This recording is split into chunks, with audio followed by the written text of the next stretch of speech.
Tonight, the death toll from Hurricane Helene is rising again. At least 202 people have now died after that storm made landfall in Florida a week ago. And more than half those deaths were in North Carolina. This new video shows you why. The flood waters ravaged the western part of the state, destroying entire communities. And that's why Hoosiers are stepping up to help those in need across the South. Good evening. I'm Felicia Lawrence. And I'm Scott Swan. Ann is working on Sunrise this week. Hoosiers always step up to help in times like this. Lauren Kostiuk joins us on set tonight after speaking with several already volunteering their time in North Carolina or planning to go there. Lauren, good evening. Yeah, Scott, Felicia, just the photos and videos coming out of North Carolina right now are just devastating. And we're also hearing about some towns still cut off from help and supplies. But tonight, that's not stopping Hoosiers from finding a way to lend a hand. At Midwest Food Bank Thursday, pallets of food and supplies ready to be loaded up and driven down to North Carolina. Food and water and cleaning kits and lots of things that are very needed right now. So far, sending 14 truckloads to areas affected. It's a great way to provide support and be of help to those people that are hurting right now.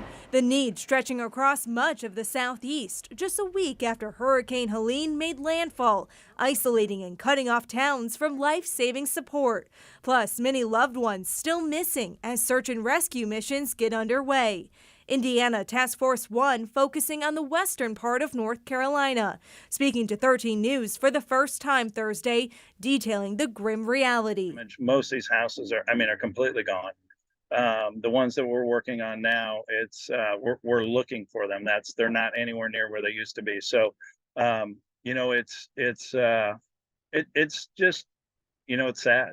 They say the biggest challenge is accessing these devastated communities. So we might be able to take a road and kind of work through the trees and the debris, but then we have to come back down through where the water's pushed everything. So there's a lot of structures are down and we just have to work through them all. 3-2 clear for takeoff, right turn east. Other Hoosiers, like the Civilian Crisis Response Team, also stepping up, packing private planes with much needed supplies.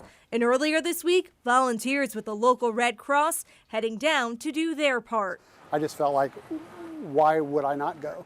Plus, Indiana line workers also answering the call. Last week, crews left Clark County for Georgia, now working to restore power to millions left in the dark. I've never seen anything like this before. The tree damage and the broken poles, it's beyond belief. And then also the property damage to people's homes, it's quite devastating. Hoosier Help giving a lifeline to those who need it the most.